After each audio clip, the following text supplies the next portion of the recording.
Chapter 1. Move-in Day. I arrived at the house on Grayson Hill on a March afternoon, as gray and damp as most early spring days in the English countryside. The wind was light, carrying the scent of rotting grass and damp earth, and my skin prickled as I stepped out of the car. I'm not the type of person who gets easily affected by the atmosphere. I've lived in noisy dorms and cramped flats in London. But this was different. From the moment I stepped off the bus, I felt as if someone were watching me. The house sits perched on a gentle hillside, about 20 minutes' drive from town. There are no neighbors, no street lights, just dark trees all around and a small dirt path leading into the front garden. That's what drew me here. I need the quiet to write. I'm a freelance writer, and after years of noise, I wanted some solitude. The house was old, built of gray stone, with 2 floors and an attic. The owner was an old man named Harold. When I asked about the history of the house, he simply said, "It has been empty for a long time. The previous tenant moved out for personal reasons." I didn't ask further. Privacy is something I respect. That evening, after packing a few boxes and grabbing some instant noodles, I went upstairs to check out the bedroom. There were 3 bedrooms upstairs, but I chose the one on the south side, bright, high-ceilinged, with windows overlooking the woods behind. I set up the bed, drew the curtains, and tried the nightlight. It flickered for a few seconds, and then settled. I figured it was some old wiring. In the middle of the night, as I lay reading, I heard something, like footsteps, light, slow, very clear, in the attic above my bedroom. But I was alone in the house. I sat up, so quiet I could hear my heart pounding in my ears. The footsteps stopped. Then, they started again, slower this time, as if someone was creeping. I grabbed my flashlight and a wooden stick from the door. I'm a meticulous person. I carry self-defense gear everywhere. I went up the attic stairs. There was an old wooden door with a rusty lock. I had never opened it. But then, the door opened a crack. I'm sure it was closed during the day. I remember it clearly because I tried the handle and it was hard. I turned on my flashlight and shone it into the darkness behind the door. The attic was dusty and covered in cobwebs, nothing out of the ordinary, but a chill ran down my spine. I locked it again, carefully this time, and returned to my room. As I stepped down the first step, I heard something, like a whisper. I couldn't tell what it was, just vague, disjointed sounds, like someone speaking from afar. But I couldn't understand it. That night I couldn't sleep. The next morning, the signs were even more evident. I woke up with a dull headache and the feeling that I hadn't slept at all. Still, I tried to ignore the events of the night before, telling myself that it was fatigue, the new location, or a wild imagination. I made coffee and sat down at my desk by the window to write a few lines, but my mind kept drifting to the stairs leading to the attic. Around noon, as I went out to the back of the house to check the garden, I saw something I definitely didn't leave there. An old wooden chair, an antique rocking chair, sits in the middle of the backyard, facing the back door of the house. The problem is, I never saw that chair when I moved in yesterday. I walked closer.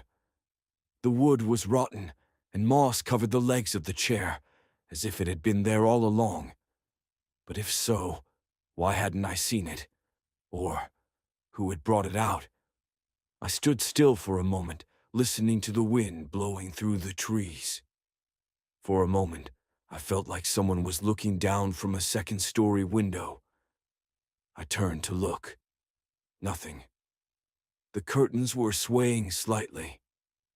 I was about to put the chair in storage when I noticed something even stranger. Deep footprints in the ground at the foot of the chair. A pair of small shoe prints, likely from a child, were imprinted in the mud. Each print was evenly spaced, as if someone had walked around the chair many times. I looked around. There was no one. That night, I drank some wine and tried to relax. I turned on the living room lights, played some soft music, and read a book, but I couldn't concentrate.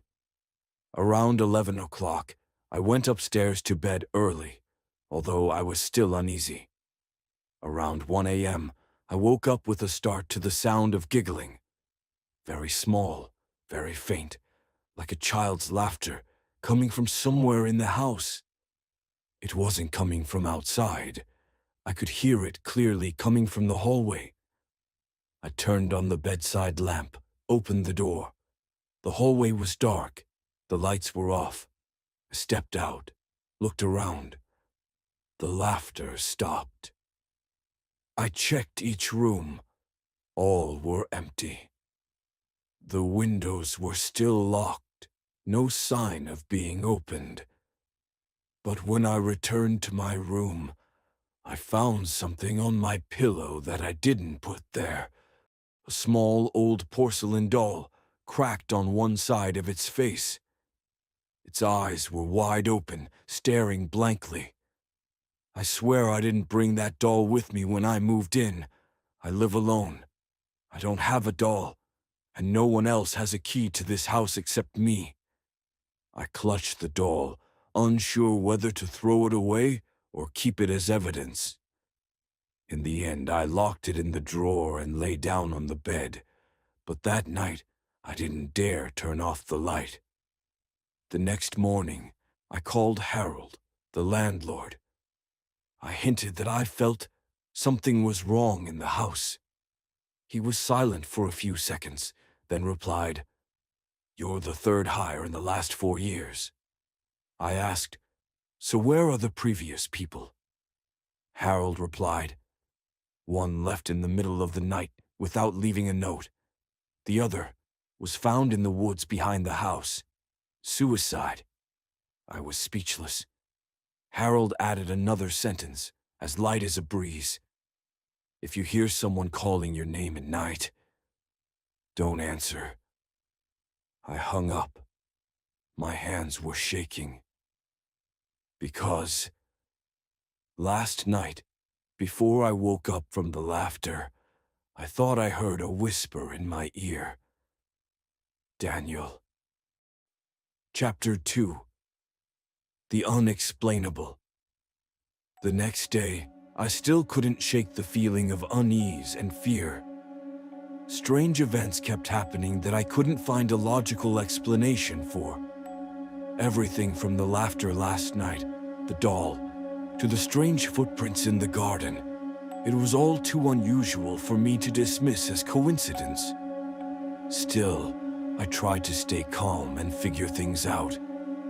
I decided to find out more about the house, about what had happened in the past. Although Harold had warned me not to be too curious about the house's history, I felt that if I didn't, I wouldn't be able to live in peace anymore. I started by visiting the town library, where I hoped to find some information about the house's past. When I got there, I was met by an old librarian who looked at me with a sharp gaze. "The Grayson house. You won't find anything good," he said firmly. "Many people have asked about it, but they don't stay long." I asked him more out of curiosity, but he just shook his head and refused to say more. Strangely, no one in the village wanted to talk about the house. It felt like they were trying to hide some secret. A week passed, and my condition became worse and worse. I couldn't sleep at night. The footsteps in the attic kept coming back, and the doll kept appearing in places I couldn't explain. Even though I tried locking it in the closet, every morning when I woke up, it was in a different place. Each time, its eyes became more and more creepy. Those eyes seemed to have life. In the days that followed, I began to sense the presence of something. An indistinct figure, always standing silently in the dark corner of the hallway. Every time I turned to look, it disappeared immediately.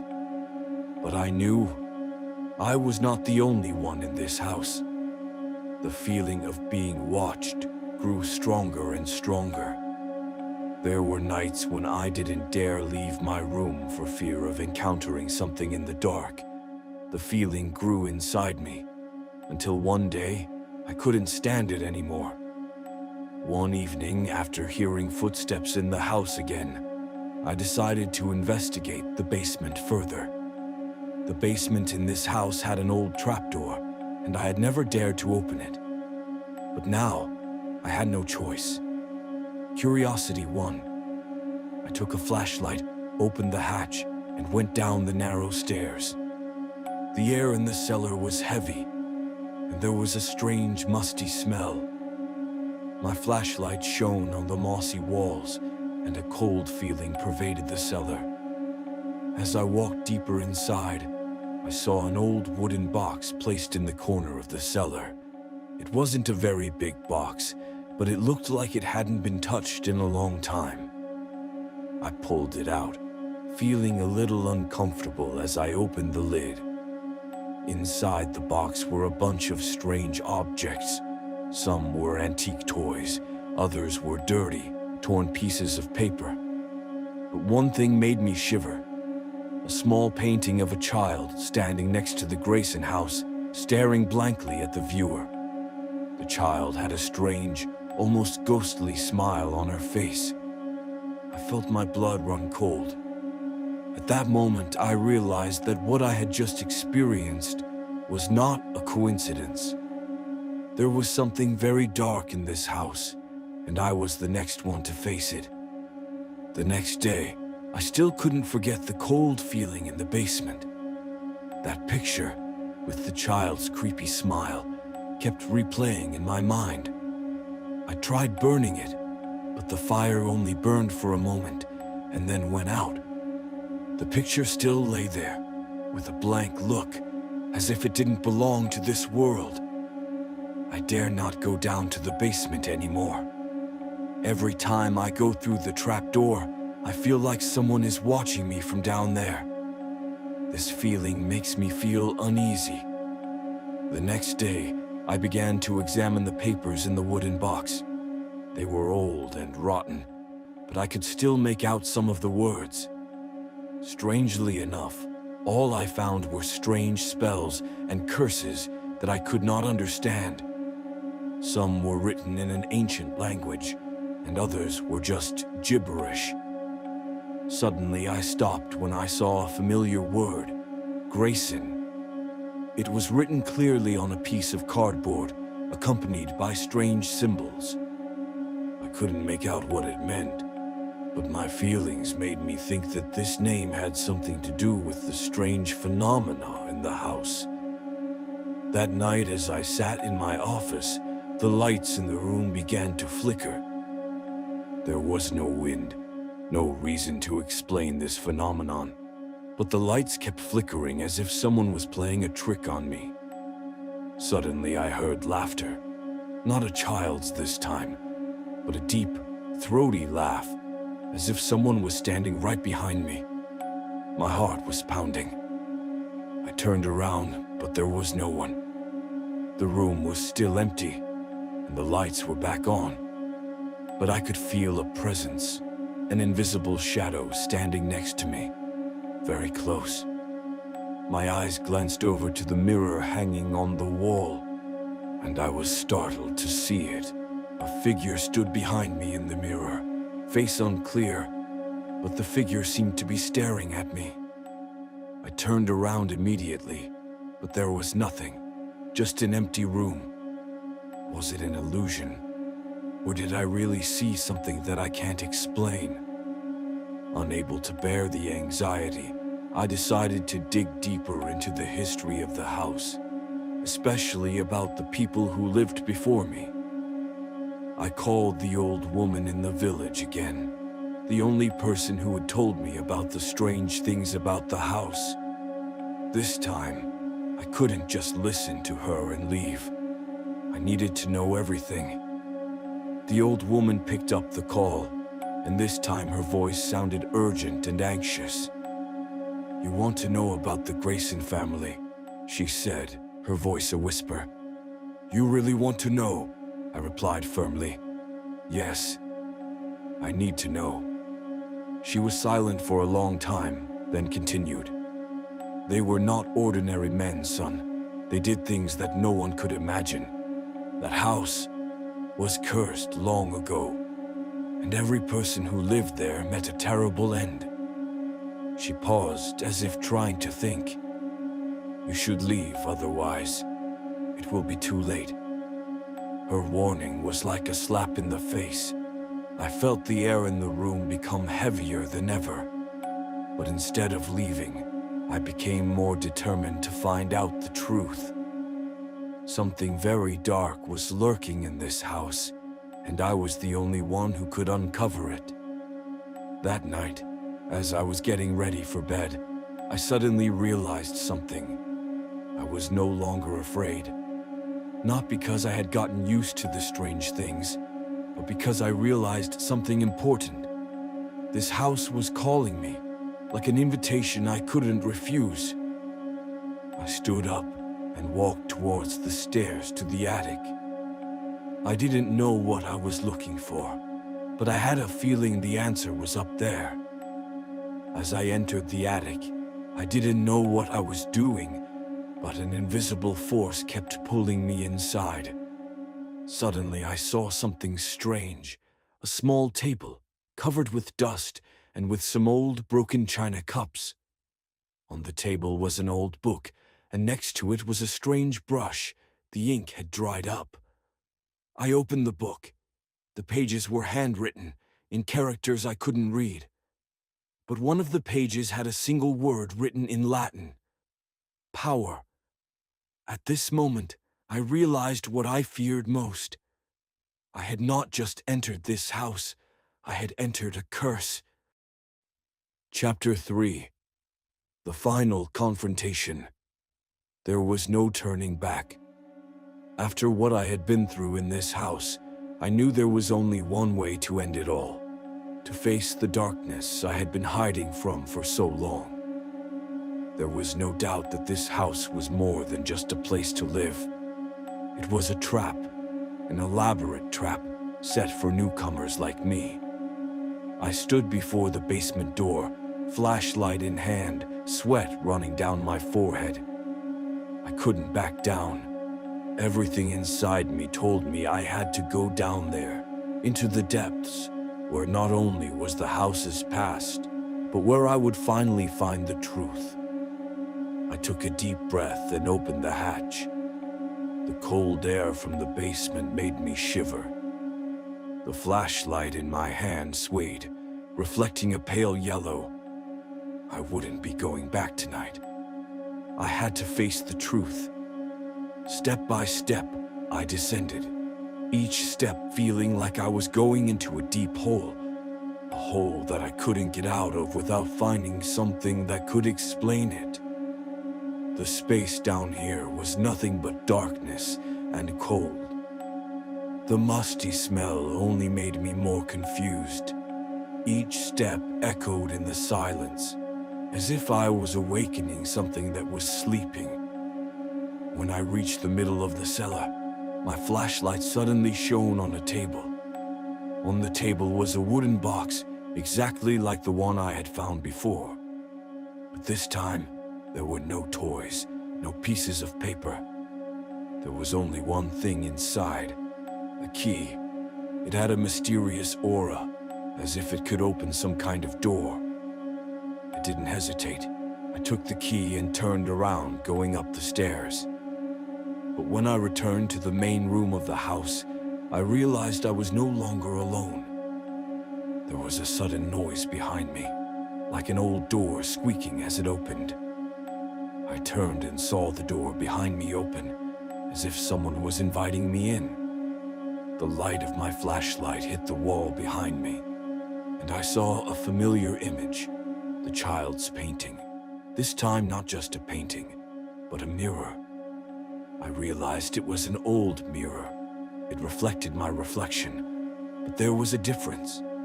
In the mirror, I was not the only one. A shadowy figure, a man in ancient clothes, stood beside me. He didn't move, but I felt his gaze piercing me, as if he knew everything about me. The child's portrait on the wall also seemed to laugh even more, its mouth wide open as if it wanted to say something. I stepped back, my heart pounding. I couldn't believe it. I was being sucked into another world. I wasn't in the house anymore. I was in a dark place, filled with shadowy figures. I tried to scream, but no sound came out. I was surrounded by darkness, and I knew I was dealing with restless souls. "You can't get out," a voice whispered in my ear. "This house is ours. You're too late." The voice was inhuman. It was as if it came from another entity, something not human, not a spirit. I was engulfed in a feeling of coldness and fear. In the midst of my panic, an idea flashed through my mind. The key that could open a door, the door to freedom. I turned around, looked in the mirror, and then I realized that the key was not just a physical object. It was a choice. A door not in the real world, but in my mind. A door that I had to open to face the spirits, to face the past, to face the darkness in this house. With an unflinching determination, I put the key in my hand, and with a powerful movement, I stabbed it into the air. There was a loud bang, as if an invisible door had opened. And then, all was silent.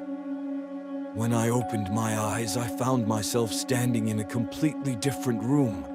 The walls were bright, no shadows. I was no longer in the Grayson house, but I was not completely free either. I knew that darkness still existed, and it cost me to escape it.